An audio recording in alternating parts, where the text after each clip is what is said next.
महाराजा रणजीत सिंह, वो सिख योद्धा जिसने ब्रिटिशों को भी डरा दिया। क्या आप जानते हैं जब एक आंख वाला शेर ब्रिटिश साम्राज्य के सामने अडिग खड़ा था?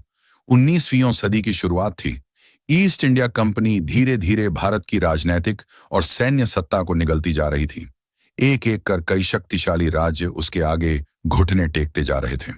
लेकिन उत्तर भारत में एक ऐसा योद्धा था जिसकी एक आंख नहीं थी, लेकिन जिसकी दूरदृष्टि इतनी गहरी थी कि अंग्रेज भी उसकी योजनाओं से कांपते थे। उसका नाम था महाराजा रणजीत सिंह।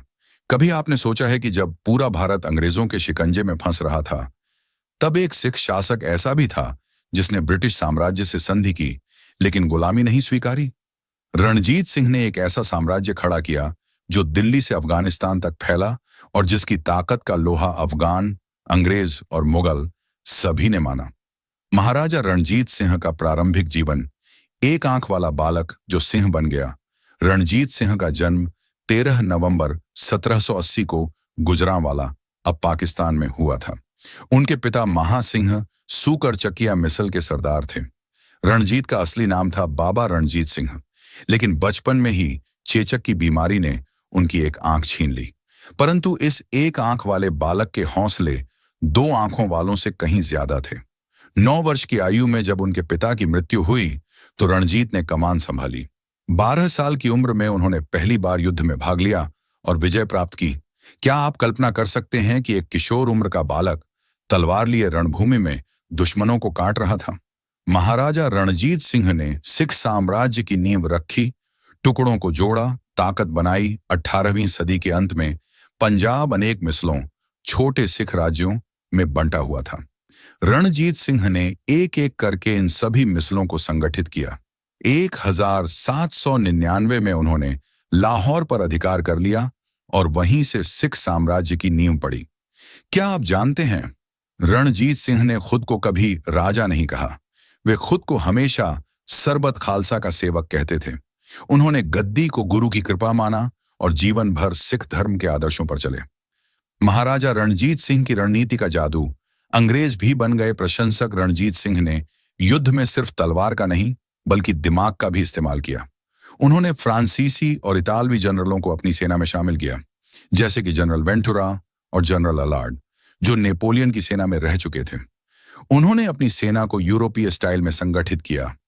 तोपखाने, घुड़सवार और पैदल सेना सभी उच्च स्तर की ट्रेनिंग पाते थे।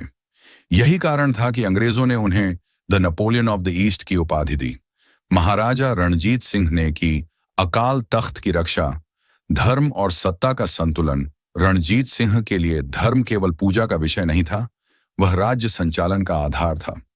उन्होंने हरमंदिर साहिब स्वर्ण मंदिर को सोने से मढ़वाया, जो आज भारत की पहचान है। क्या आप जानते हैं, उन्होंने बनारस, इलाहाबाद और काशी के मंदिरों का भी पुनर्निर्माण कराया।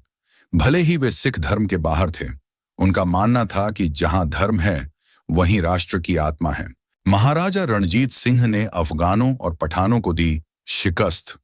भारत का सुरक्षा कवच। रणजीत सिंह वो शासक थे जिन्होंने न सिर्फ आंतरिक रूप से साम्राज्य को मजबूत किया, बल्कि बाहरी आक्रमणकारियों को भी सबक सिखाया। उन्होंने अफगान आक्रमणों को रोका और कंधार, पेशावर तक विजय पताका फहराई।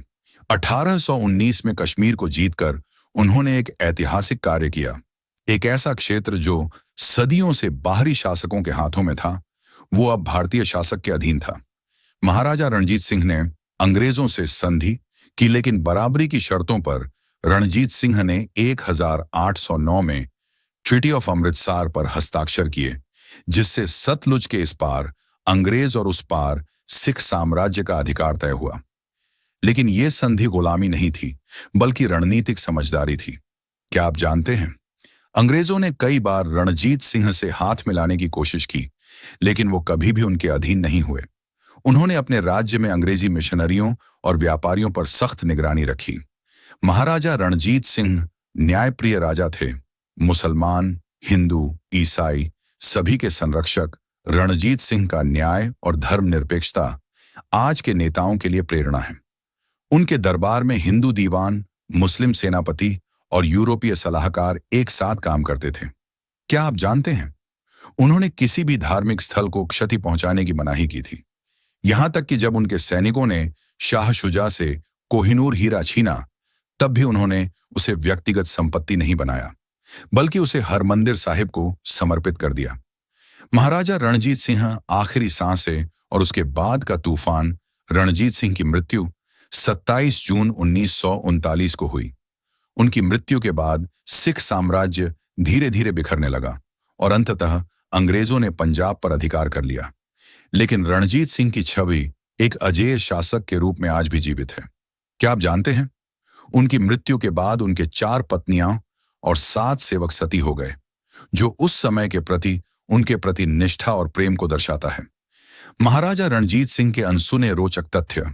रणजीत सिंह जैसा कोई नहीं, उनके शरीर पर 20 से अधिक युद्ध के निशान थे और वे हर बार जिंदा लौटे। उन्होंने कोहिनूर हीरे को हरमंदिर साहिब को अर्पित कर दिया, जबकि बाकी राजा इसे निजी संपत्ति बना लेते। वे शराब का सेवन करते थे, लेकिन कभी भी दरबार या निर्णय के समय नहीं। उनके पास घोड़ों का एक दुर्लभ संग्रह था। हर घोड़े का नाम उनकी एक जीत से जुड़ा था। उन्होंने लाहौर में यूरोपीय ढंग की प्रेस और मुद्रण व्यवस्था स्थापित की। उन्होंने एक भी व्यक्ति को मृत्युदंड नहीं दिया। वे क्षमा को बल मानते। आखिरी में यही निष्कर्ष निकलता है जब इतिहास सिंह की दहाड़ सुनता है। महाराजा रणजीत सिंह केवल एक शासक नहीं थे, वो एक विचार थे, एक दर्शन थे, जो धर्म, न्याय, युद्ध और राज्य संचालन को एक धागे में पिरोते थे। जब दुनिया अंग्रेजों के आगे झुक रही थी, तब एक सिख योद्धा अकेला खड़ा था, न झुकने को, न डरने को, सिर्फ अपने धर्म, अपने लोगों और अपने गौरव की रक्षा के लिए। आज भी लाहौर में उनकी समाधि उनकी वीरता की गाथा कहती है।